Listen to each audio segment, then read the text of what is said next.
আবুল সরকারের পক্ষে যারা নিয়েছেন প্রতিহত করবো ইনশাআল্লাহ। পর্যন্ত ফাঁসি দিয়া না যায় অতক্ষণ পর্যন্ত আর আন্দোলন চলে যায়।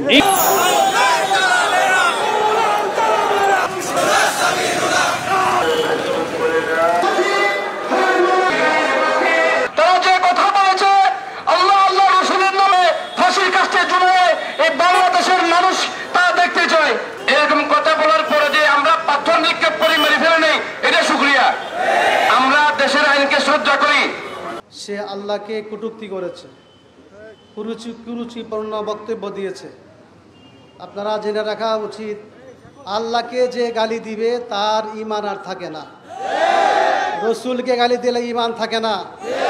আমরা দুনিয়ার সব বিষয়ে আবুশ করতে চাই, আল্লাহর দুশ্মন, রসুলের দুশ্মন, আল্লাহ এবং রসুলকে যারা গালি দিবে এদের সাথে আবুশ চলবে না।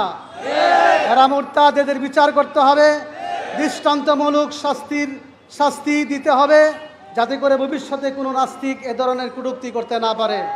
আল্লাহকে গালি দিবে, রসুলকে গালি দিবে, আর আপনারা তাদের পক্ষ অবলম্বন করবেন, তাদের বিরুদ্ধে আমাদের আন্দোলন চলতে থাকবে। অতএব আমরা পরিষ্কার জানাই দেই, রাজনৈতিক স্বার্থ নয়, এটা হলো ধর্মীয় স্বার্থ। ধর্মীয় স্বার্থ রক্ষা করার জন্য, আল্লাহ নবীর ইজ্জতকে হেফাজত করার জন্য, আল্লাহকে কটূক্তি যারা করে তাদের বিরুদ্ধে আমাদের এই আন্দোলন চলছে এবং চলতেই থাকবে। ফরহাদ মুজারকে বলতে চাই, আপনি বলেছেন আপনাকে গ্রেফতার করা হয়েছে। বাংলার মাটিতে অতীতে যেভাবে আমরা তাসলিম নাসরিন সহ সবাইকে প্রতিহত করেছি, আজকে আবুল সরকারের পক্ষে যারা নিয়েছেন তাদেরকেও জীবন বাজি রেখে প্রতিহত করব ইনশাআল্লাহ।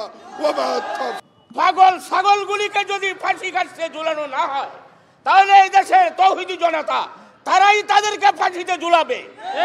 এবং এদের পক্ষে যারা এদের পক্ষ নিবে, এদের পক্ষে এই দেশের তৌহিদি জনতা তাদের পক্ষে থাকবে। এরা দেশের নেতৃত্ব দেওয়ার যোগ্যতা হারিয়ে ফেলেছে। আমরা ঘোষণা করতে চাই, এই সমস্ত আউল ফাউল বাউল, এই সমস্ত ভণ্ড বাতিলদেরকে এদেশের মধ্যে উস্কানি দেওয়া হচ্ছে, উস্কাইয়ে দেওয়া হচ্ছে ওদেরকে। এদের উস্কানি দাতাদেরকেও আমরা চিহ্নিত করতে হবে এবং এই সবগুলিকে আমরা শক্ত হস্তে শক্তি দিয়ে আমরা এদেরকে মোকাবেলা করব। আল্লাহ হাফিজ। বাংলাদেশের মধ্যে কোনো স্থান নাই, পর্যন্ত ফাঁসি দিয়া না যায় অতক্ষণ পর্যন্ত আর আন্দোলন চলে যায়।